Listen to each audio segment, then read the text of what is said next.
नमस्कार, प्रभात खबर के prime video में आप सभी का स्वागत है। हम लोग बचपन से ये सुनते आए हैं कि खेलोगे कूदोगे बनोगे खराब और पढ़ोगे लिखोगे बनोगे नवाब। लेकिन अब ये कहावत पूरी तरह से बदल चुका है। अब खेलने कूदने के बाद स्टार बन सकते हैं और पढ़ाई लिखाई के साथ तो आप अधिकारी बन ही सकते हैं, ये तो तय है। लेकिन अब खेल में आप जितना आगे बढ़ेंगे उतना स्टार और ग्लैमरस आपके साथ चलता रहेगा, ये तय हो चुका है।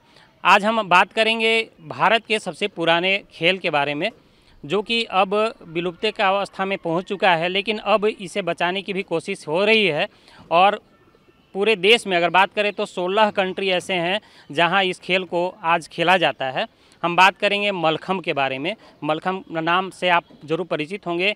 ये बहुत प्राचीन खेल हमारे देश का रहा है और इसे राजा महाराजा के समय से इसे खेला जाता रहा है।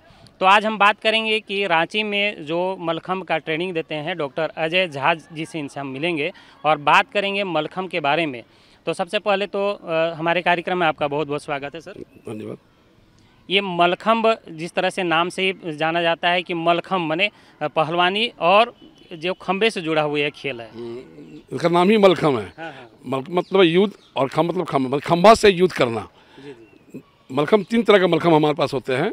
एक पोल मलखम्ब होता है, एक हैंगिंग मलखम्ब होता है और एक रोप मलखम्ब होता है। तो बालक के लिए तीनों मलखम्ब को प्रैक्टिस कराना पड़ता है, अभ्यास कराना पड़ता है। और बालिका वर्ग के लिए भी रोप मलखम्ब और पोल मलखम्ब पर हम लोग अभ्यास कराते हैं। सबसे पहले तो हम जानना चाहेंगे आपके बारे में कि आप इस खेल से कैसे जुड़े सर, और कितने दिनों से आप बच्चों को ट्रेनिंग दे रहे हैं? मैं इस खेल में जुड़ा 1992 में, जब हम हनुमान व्यायाम प्रसारक मंडल अमरावती में हम बीपीएड का ट्रेनिंग कर रहे थे, तो मैं वहीं पर मलखम्ब को मैंने देखा। और उससे पहले हम लोग व्यायामशाला में हम लोग का होता था रांची में, तो हम लोग बिहार के उसमें हम लोग करते थे। और हम लोग राष्ट्रीय स्तर प्रतियोगिता जो होती थी जिम्नास्टिक के तहत होती थी, तो हम लोग योग से जुड़े हुए थे। और उसके तहत हम लोग जब अमरावती में गए तो वहाँ पर पूर्ण रूप से मलखम्ब को हम लोग देखे। और मलखम्ब को हम झारखंड में 2003 में लाने का काम किया था। और 2003 में लाए तो हमारा काम को देखते हुए पहले फेडरेशन प्रोविजनल मान्यता दी, और 2008 में झारखंड राज्य मलखम्ब संघ को अस्थायी मान्यता मलखम्ब फेडरेशन ऑफ इंडिया के द्वारा मिला। उसके बाद मलखम्ब हमारा दिन प्रतिदिन पूरे झारखंड में हम कोशिश कर रहे हैं कि 24 जिलों में से भी हमारे 13 जिले में मलखम्ब का हम लोग चल रहा है। मगर इंफ्रास्ट्रक्चर की कमी के कारण अभी मात्र हम लोग 3 जिले में हमारा आधारभूत संरचना पहुँच चुकी है। और हम चाहेंगे कि बहुत कम समय में अगर सरकार हमको थोड़ा सी कुछ भी मदद करे, मुहैया कराए, तो ये खेल इतनी अच्छी है कि इसमें हमारा कोई खर्च नहीं। दमखम का खेल है, आप योग से जुड़े हुए खेल है। इसमें निश्चित रूप से किसी भी तरह की रोग से ग्रसित तो नहीं हो सकते हैं। बिल्कुल इसका तो ये तय है, क्योंकि शरीर में इतना फिटनेस का इससे अच्छा कोई कौशल है ही नहीं। मलखम्ब में जितना हम लोग कौशल करते हैं इससे अच्छा है ही नहीं। बिल्कुल। तो ये रांची में आपका कितना सेंटर चलता है सर, और रांची में आप कब से ट्रेनिंग दे रहे हैं बच्चों को? रांची में 2003 से हम ट्रेनिंग दे रहे हैं। उसमें जयपाल सिंह स्टेडियम से प्रारंभ किया था, और उसके बाद मैंने बंगीय सांस्कृतिक परिषद विद्यालय के प्रांगण में प्रारंभ किया। 2009 में यहाँ पर लाए थे। उसके बाद 2012 में लीची बगान में लाए, मेहंदी बगान तुपुदाना हटिया में लाए। उसके देखते हुए जब हम झारखंड टीम राष्ट्रीय प्रतियोगिता में गई थी, तो हम पहले 26वें प्रदान पे थे। मगर हमारे बच्चे का अभ्यास, नियमित अभ्यास के कारण आज हम पूरे 4थे स्थान पर, हम लोग बेस्ट 6 में तो हैं ही। और अभी खेलो इंडिया जो टीम गई थी, हमारे परफॉर्मेंस के आधार पर 6 बालक और 6 बालिका का टीम झारखंड टीम में हुआ था, जो पंचकुला हरियाणा में 4 जून से 13 जून तक जो आयोजित हुई थी, उसमें हमारी झारखंड टीम प्रतिनिधित्व की और बहुत ही अच्छा प्रदर्शन रहा। उसमें हमारा बालक जो है 13वां नंबर में थी और बालिका हमारी 10वां नंबर पर रहा झारखंड की टीम। हम आने वाले दिनों जो अभी गुजरात में जो डेट अनाउंस हो चुका है, जो नेशनल गेम जो 17 सितंबर से 4 अक्टूबर तक है, उसमें झारखंड टीम भाग लेगी। और हम चाहेंगे कि निश्चित रूप से हमको पदक तालिका में हम आ पाएंगे। बिल्कुल। तो अभी आपके सेंटर में कितने बच्चे हैं? अभी हमारे सेंटर में रेगुलर तो ऐसे 70 हमारा रजिस्टर्ड किया हुआ है, मगर अभी नियमित रूप से अभ्यास में 40-45 बच्चे हमारे रेगुलर रहते हैं। कितने एज से आप बच्चों को ट्रेनिंग देना शुरू करते हैं? अगर मान लीजिए आपके सेंटर में कोई बच्चे अगर आना चाहते हैं, कोई गार्जियन अपने बच्चे को अगर यहाँ भेजना चाहते हैं, तो किस एज ग्रुप से आप स्टार्ट करते हैं? हम लोग बच्चे को सबसे पहले कम मिनिमम हम लोग 8 वर्ष का बच्चा होना चाहिए, कि उससे अगर छोटे बच्चे भी आ जाते हैं तो उसको हम लोग योगा करवाते हैं, पोल और रोप पे नहीं चढ़वाते हैं। 8 वर्ष के बच्चे के बाद ही हम लोग उसको पोल का अभ्यास करवाते हैं, हैंगिंग का अभ्यास कराते हैं, रोप का अभ्यास कराते हैं। इसमें 4 तरह की प्रतियोगिता होती है: अंडर 12 मिनी जूनियर, अंडर 14 सब जूनियर अंडर 18 जूनियर और एबव 18 सीनियर प्रतियोगिता होती है, जिसमें हमारे झारखंड टीम सभी प्रतियोगिता में भाग लेते हुए आ रही है। उसी को देखते हुए पूरे भारत में 100 सेंटर चल रहे हैं मलखम्ब के। उसमें खेलो इंडिया जो है भारतीय खेल प्राधिकरण द्वारा खेलो इंडिया के तहत झारखंड को 2 सेंटर उपलब्ध कराया गया है।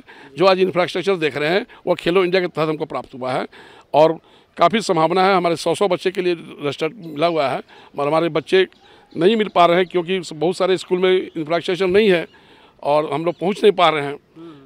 तो हम लोग प्रयास कर रहे हैं कि झारखंड के कम से कम जितने भी शहरी क्षेत्र है, ग्रामीण क्षेत्र में भी जाना है और शहरी क्षेत्र में पहुंचकर इस खेल को हम आगे बढ़ाने में जितना मदद मिलेगा हम लोग प्रयास कर रहे हैं। आपको हम बताना चाहते हैं कि डॉक्टर अजय झा जो हैं एक शिक्षक हैं, लेकिन शिक्षक होने के साथ साथ इनको मलखम्ब से इतना प्रेम है कि आज पूरे झारखंड को ही नहीं पूरे देश में भी ये अपना नाम और बच्चों को लेके जा रहे हैं और इस खेल को राष्ट्रीय स्तर पर पहचान दिलाने में लगे हुए हैं। आपको ये बताना चाहते हैं कि ये बच्चों को सिखाने के लिए 1 पैसे का भी फीस नहीं लेते हैं। बिल्कुल सही है। ये हमारा फीस यही है कि समय पे बच्चे आए, क्योंकि हमारे पास ये ऐसा खेल है अगर फीस देंगे तो हमारे बच्चे आएंगे ही नहीं। और हमारे सब जितने बच्चे मेहनती खेल है सब काफ़ी गरीब घर से बच्चे बिलोंग करते हैं हमारे पास। अगर इन लोग को पौष्टिक आहार की भी कमी है, मेरा प्रयास रहता है कि नहीं, हम जितने भी जनजाति के बच्चे हैं, जो झोपड़ी पर बच्चे हैं, जिनको कोई मदद नहीं करना चाहता, हम लोग निःशुल्क रूप से किसी भी तरह की 1 भी पैसा हम लोग नहीं लेते हैं। निःशुल्क रूप से हम लोग बच्चे को प्रशिक्षण देने का काम करते हैं।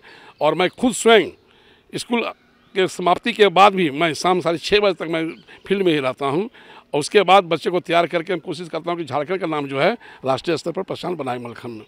बिल्कुल, ये तो आपने बता दिया सर कि मलखम्ब में आप क्या क्या कर रहे हैं और कितने बच्चों को आप प्रशिक्षण दे रहे हैं।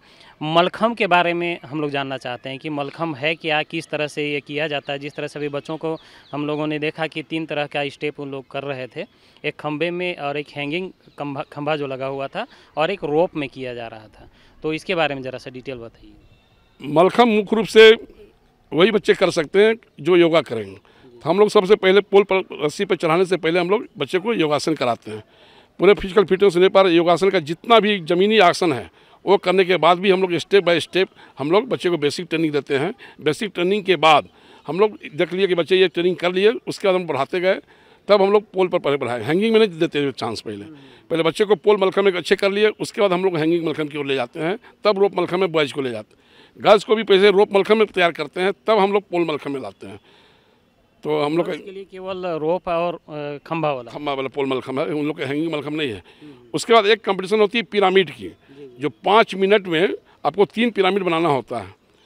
और अभी जो आप लोग देख रहे थे पोल मलखम्ब, रोप मलखम्ब और हैंगिंग मलखम्ब, ये राष्ट्रीय मात्र 90 सेकेंड में इनको आसन करना है, जितना मैक्सिमम कर सकते हैं। 90 सेकेंड के अंदर पोल मलखम्ब में 24 आसन करना है, हैंगिंग में 18 आसन करना है, रोप मलखम्ब में 18 से ऊपर करना है। ये बना हुआ है स्ट्रक्चर, उसी अनुसार मार्किंग होती है। अब पिरामिड में सिर्फ 5 मिनट में 3 पिरामिड आप जितना बेस्ट कर सकते हैं। उसमें हमारी टीम जो झारखंड की टीम जाती है, 6 का सेट हुआ तो 12 का आप सेट ले सकते हैं।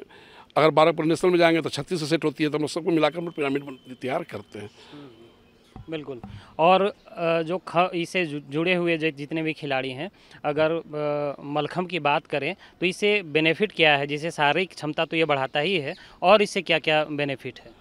मलखम्ब के साथ शारीरिक क्षमता के साथ बौद्धिक विकास तो होता ही है। फिजिकली शारीरिक विकास जो आप बताए निश्चित रूप से होता है। सबसे बेनिफिट है कि आज के डेट में मलखम्ब इस ऊंचाई पर पहुंच गई है कि जितने भी केंद्र सरकार की जॉब हो, राज्य सरकार अभी तक हमारे कैलेंडर में शामिल नहीं किए हैं। हम लोग कुछ दिन पहले ही झारखंड के खेल मंत्री अब्दुल अंसारी जी के घर गए थे। उन्होंने खेलो इंडिया के बच्चे को सम्मानित किया और हमने आग्रह किया है कि कम से कम विभाग की ओर से झारखंड सरकार इसको कैलेंडर में शामिल करे, जिससे हमारे बच्चे को और सुविधा मुहैया कराई जाए, जिससे हमारे राष्ट्रीय स्तर पर पहचान बन सके। मलखम्ब को ओलंपिक में शामिल किया गया है कि नहीं? ये मलखम्ब को ओलंपिक में अभी तक शामिल नहीं किया गया है। 1936 बर्लिन ओलंपिक में मलखम्ब का पहला डिमोन्स्ट्रेशन हुआ था। उसमें इतना अच्छा डिमोन्स्ट्रेशन हुआ था, उसमें जर्मनी के हिटलर ने को प्रशंसा इतना की है कि वो लोग, और आज तक प्रयास रहा कि उतने ओलंपिक बहुत बड़ा खेल है और उसमें जब तक कम से कम मिनिमम कहता है कि 28 कंट्री नहीं खेलेगा तो उसको चांस नहीं मिलेगा। तो अभी 16 कंट्री में हमारा मलखम्ब पहुंच चुका है। 16 कंट्री मलखम हमारा पहुंच गया है। 1930 बर्लिन ओलंपिक में हुआ है। उसके बाद जापान टोक्यो में 2021 में जो था 20 का, उसमें जाने की टीम थी, मगर कोविड के चलते हमारे इंडिया टीम हमारी पार्टिसिपेट नहीं कर पाई। सिर्फ मलखम का वहाँ पर डिमोस्ट्रेशन उन लोग का लोकल स्तर से सिर्फ किया गया, कहा कि इंडिया से ही सामान गया था वहाँ पर। तो ये नेशनल गेम में इसको शामिल किया गया है और जो यूथ गेम अभी जो चल रहा है उसमें इसको शामिल किया गया है। अभी प्रथम बार खेलो इंडिया यूथ गेम्स जो पंचकुला हरियाणा में हुई, उसमें पहला बार मलखम की टीम भाग ली पूरे भारत से और बहुत अच्छा परफॉर्मेंस रहा। और पहली बार नेशनल गेम्स जो गुजरात में 5 शहरों में आयोजित हो रही है, उसमें बड़ोदरा में मलखम को दिया गया है और 17 सितंबर से 4 अक्टूबर तक, उसमें भी डेट अभी फाइनल नहीं हुआ कि मलखम का डेट क्या होगा, मगर तय डेट जो है वो मलखम जो है 6 दिन की प्रतियोगिता होगी और उसमें हमारे झारखंड टीम भाग लेगी। तो आपने सुना कि डॉक्टर अजय झा जो निरंतर इस खेल से जुड़े हुए हैं, खुद भी इस खेल में राज्य का नाम रोशन किया। बिहार जिसमें स्टेट हुआ करता था उस समय से मलखम से ये जुड़े और खुद झारखंड जब अलग स्टेट बना उस समय ये लेके आए और तब से ये निरंतर इस खेल से जुड़े हुए हैं। प्रभातखबर.com, विश्वास वही, रफ्तार नहीं।